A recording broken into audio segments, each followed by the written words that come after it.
As a medical assistant, it would be your key responsibility to ensure and maintain a safe and healthy environment, not just for you, but for your coworkers and the patients.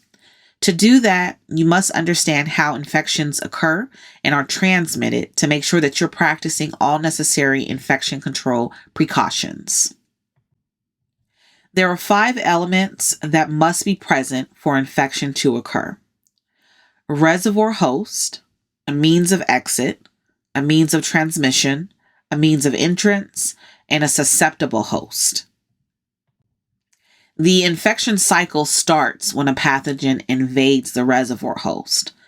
A reservoir host can be an animal, insect, or human whose body can sustain the growth of a pathogen. A human carrier is a reservoir host who is unaware of the presence of the pathogen. There are 2 types of infections that a reservoir host can contract: an endogenous infection, which is the abnormality or malfunction in routine body processes that have caused normally beneficial or harmless microorganisms to become pathogenic. A bladder infection caused by E. coli would be considered an endogenous infection because E. coli is a beneficial bacteria that is normally found in the intestinal tract, but E. coli in the bladder via the urethra is harmful. An exogenous infection is caused by the intro of a pathogen from outside the body, such as a staph bacterial infection transferred from the hands of a medical assistant to a surgical site.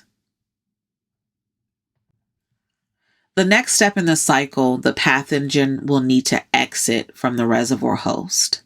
Common routes of exit include the nose, mouth, eyes, or ears, feces or urine, semen, vaginal fluid, or other discharge through the reproductive tract, and they can also exit in blood or blood products from open wounds. The pathogen will spread to another host by means of transmission to reproduce. There are 2 types of transmission. Direct transmission is when the pathogen moves immediately from one host to another, such as through direct contact with the infected person or their discharges, like saliva or blood. Indirect transmission is only possible if the pathogen is able to exist independently of the reservoir host, in which case the pathogen survives until a new host encounters it, such as touching a doorknob or a table that the reservoir host might have sneezed on or contaminated with their dirty hands. The different means of transmission include airborne, bloodborne, during pregnancy or birth, foodborne, vector-borne, and touch. To continue on, a pathogen must have a means of entrance to infect its next host. Pathogens can enter through any cavity lined with mucous membranes, such as the mouth, nose, throat, vagina, or rectum. They can also gain entry through the ears, eyes, intestinal tract, urinary tract, reproductive tract, or breaks in your skin. For the infection cycle to remain intact, the pathogen must infect a susceptible host.